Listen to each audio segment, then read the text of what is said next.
think our purpose evolves on a very regular basis. And I think the more we can be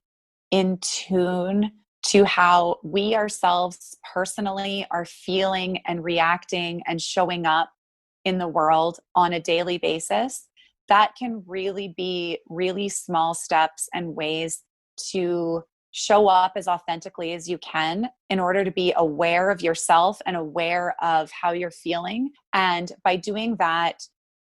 I think we have the ability then to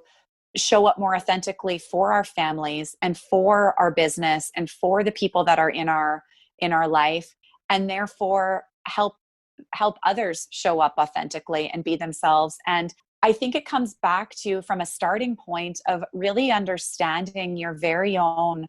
personal values and what's important to you, and letting yourself as an individual be confident in that first, and then taking those same priorities and putting those into your business or career and life in the places that you show up. Because